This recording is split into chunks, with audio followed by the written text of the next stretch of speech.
He was young, beautiful, and full of promise.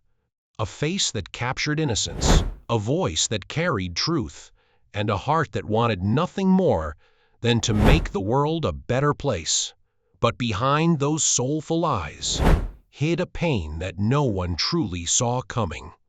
This is the tragic story of River Phoenix, a boy who rose to fame too fast, loved too deeply, and left this world far too soon. River Jude Phoenix was born on August 23, 1970, in Madras, Oregon. From the very beginning, his life was anything but ordinary. His parents, Arlen and John Phoenix, were idealists searching for meaning, hippies who drifted from place to place, living on the fringes of society. They joined a controversial religious movement known as the Children of God, a group that promised spiritual enlightenment but soon became infamous for abuse and exploitation. River's childhood was marked by poverty and instability. His family lived in Venezuela, performing music on the streets to survive. Sometimes they went without food. Other times, River would sing barefoot to earn a few coins for his siblings. Even then, people saw something different in him, a light, fragile but pure. A boy who believed that kindness could heal anything. When the family eventually escaped the cult and returned to America, they had nothing but hope. And it was River's talent that would soon lift them from the shadows.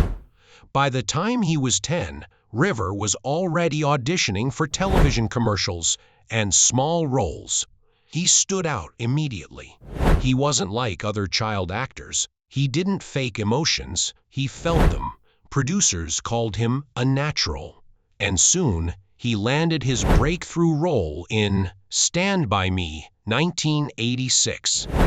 That film, a story of friendship, innocence, and loss, mirrored his own emotional truth.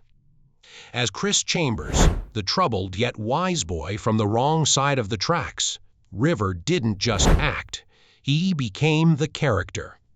Audiences felt his pain, his hope, his goodness. And Hollywood fell in love with him. But fame, as it often does, came with a heavy price. Behind the camera, River was shy, introspective, and idealistic. He didn't care for fame or wealth. He cared about art, animals, and people. He was vegan at a time when hardly anyone in Hollywood was. He donated much of his money to environmental causes and charities. He refused to wear leather or harm any living creature. But the more famous he became, the harder it was to hold on to the simplicity he craved. As his career exploded, so did the expectations. Films like Running on Empty and My Own Private Idaho proved he wasn't just another teenage star, he was a true artist. He earned an Academy Award nomination at just 18. Critics compared him to James Dean, calling him the future of Hollywood. But behind that brilliance, there was exhaustion. He was overwhelmed by the industry, by people who wanted to use him, by scripts that glorified pain, and by the false promises of fame. River often spoke about his discomfort with Hollywood. He didn't enjoy parties or red carpets. He wanted peace, authenticity, a sense of belonging that fame could never offer. Yet the spotlight never dimmed. It followed him everywhere. River was the oldest of 5 siblings: Rain, Joaquin, Liberty, and Summer. He loved them deeply and felt a heavy sense of responsibility to protect them. He often said he worked not for himself, but for his family's future. But the pressure became unbearable. He was still just a boy, trapped in an adult world full of temptations and contradictions. On one hand, he was praised as Hollywood's moral compass, kind, pure, humble. On the other, he was surrounded by people who encouraged excess, experimentation, and escape. River didn't drink much, but he was curious. And Hollywood in the late 1980s was a dangerous playground, a place where young stars could lose themselves overnight. He once told a close friend, "I don't belong here. This isn't who I am." During the filming of My Own Private Idaho 1991, River's world began to change. The role of a young man struggling on the streets demanded deep emotional immersion. To prepare, he spent time with real-life addicts and drifters, and somewhere in that process, the line between acting and reality blurred. He began using substances, partly to escape, partly to feel connected to the people he was portraying. Friends noticed he seemed thinner, quieter, distant, but River always insisted he was fine. The truth was, he was drowning in silence, unable to ask for help, afraid to disappoint those who believed in him.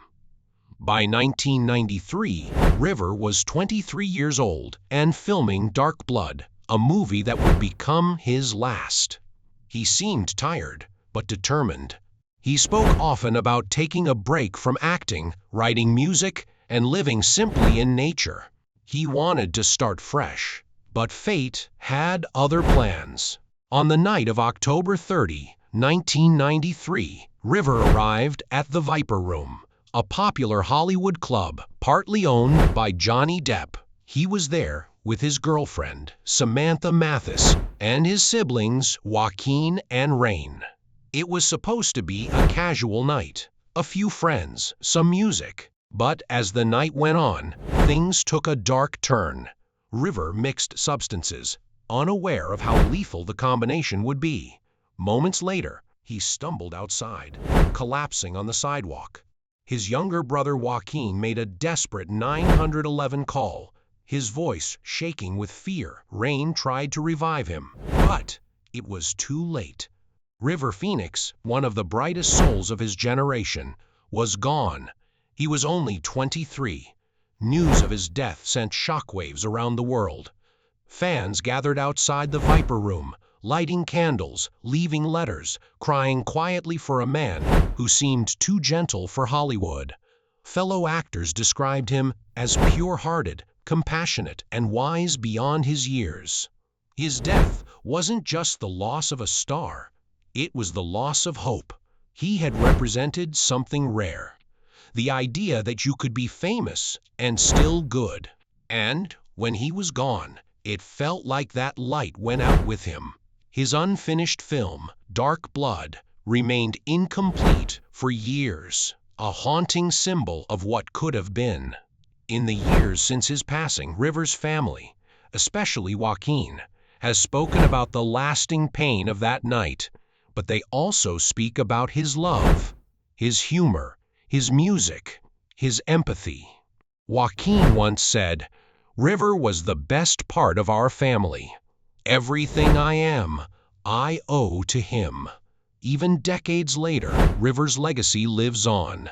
He inspired a generation of actors, Leonardo DiCaprio, Jared Leto, and many others who saw him as the artist they aspired to be.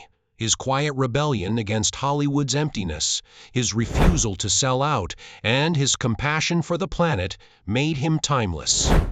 In the end, River Phoenix wasn't destroyed by fame alone.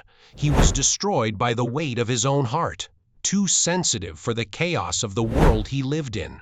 He carried everyone's pain, but forgot to protect his own. Even now, when people watch Stand By Me or My Own Private Idaho, they don't just see an actor.